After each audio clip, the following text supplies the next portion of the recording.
Assalamualaikum warahmatullahi wabarakatuh. Halo kawan-kawan. Oke, kali ini kita akan bahas lagi nih menuju Pilpres 2024 sebab ada yang menarik kawan-kawan.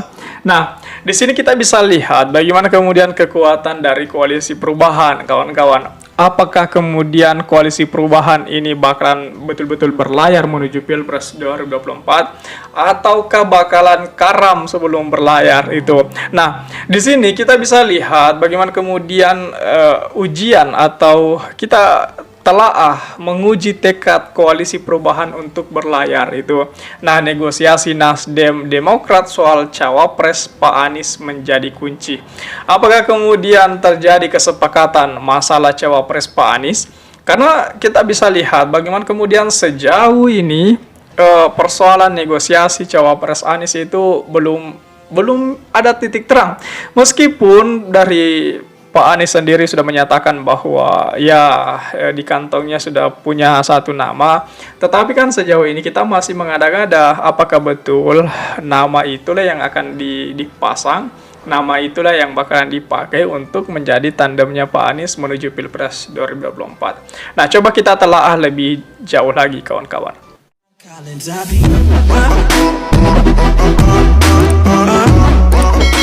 Koalisi Perubahan untuk Persatuan masih menunjukkan perbedaan pandangan.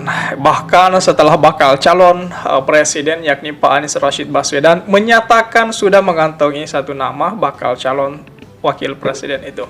Nah, kali ini perbedaan pandangan itu muncul ketika Partai Nasdem tiba-tiba mendorong nama putri mendiang presiden keempat yakni Abdurrahman Wahid atau Pak Gus Dur itu, yakni Ibu Yeni Wahid untuk menjadi pendamping Pak Anies Rashid Baswedan. Pernyataan itu disampaikan oleh Wakil Ketua Umum Partai Nasdem yakni Ahmad Ali dan Ketua DPP Bidang Pemenangan Pemilu atau Bapilu Partai Nasdem yakni Bapak Effendi Hoiri. Jadi sebelumnya Pak Effendi Hoiri kan itu menginginkan Ibu Khofifah untuk menjadi tandem dari Pak Anies ya, atau Gus Coy ini kan. Karena kita tahu bahwa Pak Gus Coy ini kan juga bisa melihat bagaimana kemudian kekuatan dari Nahdlatul Ulama. Tetapi kan sejauh ini simpang siur mengenai nama cawapres Pak Anies itu ya merucut lagi atau memunculkan lagi satu nama yakni Ibu Yeni Wahid itu. Bu Yeni Wahid memiliki wawasan kebangsaan global, pergaulan internasional, memiliki kemampuan berdiplomasi yang luar biasa. Dia mewakili gender. Dia bisa kita katakan mewakili Nahdlatul Ulama juga. Karena di darah dia mengalir darah pendiri Nahdlatul Ulama, ujar Pak Ali kepada Kompas kemarin kawan-kawan. Nah, Pak Ali mengatakan dukungan ini disampaikan sebagai seorang sahabat sebab Nasdem telah menyerahkan pendapat atau mandat penentuan bakal cawapres pada Pak Anies itu. Tapi sekali lagi sebagai seorang sahabat dari Yeni, saya akan mengatakan sangat berbahaya jika dia dipilih Pak Anies jadi calon wakil presiden. Jadi kita bisa lihat Pak Ali itu sahabatnya Ibu Yeni. Makanya dia sangat senang jikalau di kemudian hari Ibu Yeni Wahid menjadi tandem ataupun menjadi wakil presidennya dari Pak Anies ini. Nah, sementara itu Pak Effendi itu mengungkapkan bahwa Ibu Yeni dibutuhkan untuk memperluas target konstituen KPP untuk memenangkan pemilihan Presiden 2024. Pasalnya, KPP telah butuh mereguk suara dari kelompok Nahdlatul Ulama. Sebagai anak Gus Dur, Ibu Yeni Wahid tentu menjadi salah satu figur yang bisa memberikan pengaruh pada Nahdiyin maupun Gus Durian itu. Kalau hanya konstituen, 3 partai politik, yakni wakilnya dari situ, yang nggak nambah itu. Karena itu ego masing-masing untuk kemenangan partai tidak ada lagi. Seperti itu kata Pak Effendi Hoiri. Ia juga mengklaim bahwa Bu Yeni Wahid bukan nama baru. Pak Effendi mengatakan Nasdem, PKS, dan Demokrat telah menerima nama tersebut. Apalagi Demokrat pernah memasukkan nama Ibu Yeni sebagai salah satu figur bakal cawapres kepada Pak Anies Baswedan. Jadi ini yang menariknya kawan-kawan. Sebab Demokrat itu kan pernah memberikan tandem atau memberikan nama Ibu Yeni Wahid sebagai tandemnya Pak Anies Baswedan. Ini juga mungkin akan bakalan menjadi sosok yang bakal disepakati. Dan saya pikir kalau Ibu Yeni Wahid yang menjadi cawapres dari Pak Anies, saya pikir sosok Bu Yeni juga bisa dikatakan sebagai efek kejutan juga lah saya pikir. Kenapa? Karena sejauh ini kan kita tidak terlalu melihat bagaimana kemudian Ibu Yeni Wahid dengan Pak Anies Baswedan bercengkerama lebih dalam. Ya mungkin tidak pernah dilihat oleh media, tetapi ada semacam pembicaraan rahasia di dalamnya, sehingga kemudian ada kemungkinan atau besar kemungkinan Pak Anies memilih Ibu Yeni Wahid ini. Nah, sementara itu, koordinator juru bicara Partai Demokrat yakni Pak Herzaki Mahendra Putra enggan menanggapi terlalu banyak soal penentuan bacawa pres. Baginya, nama yang ada di kantong Pak Anies sudah final dan bisa diterima oleh Demokrat. Ia berpendapat Nasdem sah-sah saja mengusulkan nama Yeni Wahid. Namun sesuai dengan nota kesepakatan pembentukan koalisi, ketiga partai politik telah berjanji untuk memberikan Pak Anies Baswedan kebebasan memilih pendampingnya sendiri. Hanya saja Pak Herzaki menyeratkan bahwa masih banyak masyarakat yang juga ingin melihat Pak Anies melenggang ke Pilpres 2024 bersama Ketua Umum Partai Demokrat yakni Pak Agus Harimurti Yudhoyono. Ya, lagi-lagi dari Demokrat jelas-jelas ingin atau menginginkan dari mereka ingin Pak AHY untuk menjadi tandemnya Pak Anies Baswedan. Ya, Ahmad Ali ini kan masyarakat, bagian dari rakyat. Ada satu rakyat suka Pak Anies sama Yeni, ya nggak apa-apa. Ada satu rakyat bilang suka Anies sama Yeni, itu kan tidak apa-apa. Kalau ada jutaan yang senang Pak Anies AHY, ya nggak apa-apa juga. Seperti itu yang dikatakan oleh Pak Herzaki itu. PKS minta bakal cawapres yang perkuat koalisi dihubungi terpisah. Ketua DPP PKS Mardhani Alisera memilih untuk bersikap di tengah. Ia menawarkan usulan Nasdem mendorong Ibu Yeni Wahid sebagai bakal cawapres Pak Anies karena bisa menambah basis suara koalisi perubahan pada kontestasi elektoral mendatang.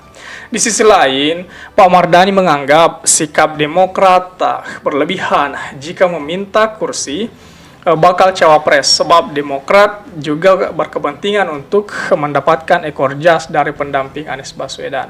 Sementara itu, ia mengatakan bagi PKS yang terpenting siapapun figur dipilih Pak Anies akhirnya bisa merekatkan koalisi perubahan. Walaupun lagi-lagi nanti ataupun keputusannya mesti mensolidkan koalisi kita, kata Mardhani itu dari PKS itu. Nah, koalisi ini diuji. Pengamat politik UIN Syarif Hidayatullah Jakarta Adi Paritno itu menilai saat ini koalisi perubahan tengah diuji melalui ego sentris Nasdem dan Demokrat. Belum senafasnya kedua partai politik itu, soal pendamping Pak Anies menjadi ujian paling besar berlayar poros perubahan pada Pilpres 2024. Dalam pandangannya, Demokrat sadar bahwa keberadaan mereka menentukan apakah koalisi perubahan bisa tetap bertahan sampai Pilpres mendatang atau tidak. Pasalnya, pengusungan Anies bakal gagal jika Demokrat yang saat ini juga tengah membangun kedekatan dengan PDIP, itu alias hengkang itu. Sebab Pak Anies akhirnya tak memenuhi syarat untuk maju karena partai pengusungnya tak memenuhi syarat presidensial threshold-nya itu, ya 20% itu kursi di DPR RI. Menurutnya, Demokrat dan PKS sebenarnya bisa menggugat Nasdem untuk meminta hak mengusungkan bakal cawapres, sebab Nasdem sudah menggunakan haknya untuk mengusulkan bakal capres itu. Namun, Adi mengatakan PKS tidak terlampau agresif seperti Demokrat untuk mendorong bakal cawapres usulannya. Itu. Jadi terakhir Pak Adi menyampaikan bahwa pertanyaan publik sangat mungkin sama dengan keresahan Demokrat yang terus mempertanyakan kenapa koalisi perubahan tak mengusung Anies AHY untuk mendampingi Pilpres 2024. Ia lantas mengatakan negosiasi antara Nasdem dan Demokrat bakal menjadi faktor utama guna menentukan apakah Pak Anies dapat menjadi salah satu kontestan kursi RI selanjutnya. Itu. Tapi saya pikir sebenarnya dari awal baik itu Pak Surya Paloh, Pak SBY, kemudian Pak JK, kemudian dari PKS juga, saya pikir semuanya sudah menentukan nama capres dan cawapres itu. Tapi ya kita lihat bagaimana kemudian sejauh apa drama-drama ini akan berlalu itu. Tapi sejauh ini kan kenapa dari Koalisi Perubahan tidak terburu-buru untuk mengusung satu nama, karena kekuatan mereka tidak ingin diintai oleh lawan politiknya. Bagaimana kemudian ketika Koalisi Perubahan langsung menyatakan atau mendeklarasikan capres-cawapres, jelas kekuatan mereka bisa ditelaah, kekuatan mereka langsung terbaca itu.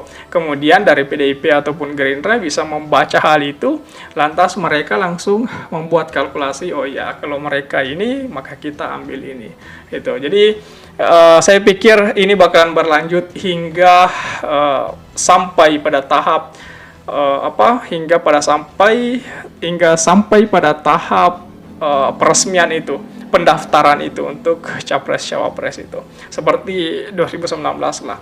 Tetapi banyak dari pendukung Pak Anies menginginkan agar Pak Anies secepatnya supaya lebih jauh atau pergerakannya lebih sedikit, langkahnya sedikit lebih jauh ketimbang lawan politiknya. Seperti itu yang diinginkan oleh beberapa dari relawan dan pendukung Pak Anies. Nah, bagaimana tanggapan kawan-kawan mengenai hal ini? Kawan-kawan sepakat jika Pak Anies secepatnya mendeklarasikan cawapresnya atau seperti apa? Dan pertanyaan yang kedua, kira-kira siapa yang cocok menurut kawan-kawan untuk mendampingi Pak Anies? Coba tulis tanggapan kawan-kawan di kolom komentar. Oke? Share juga video ini supaya banyak yang tahu informasi ini dan juga bisa ikut memberikan tanggapannya di kolom komentar. Oke kawan-kawan, jadi saya pikir itu saja dulu. Terima kasih telah tiba di sini. Jangan lupa subscribe agar tidak ketinggalan pada video selanjutnya.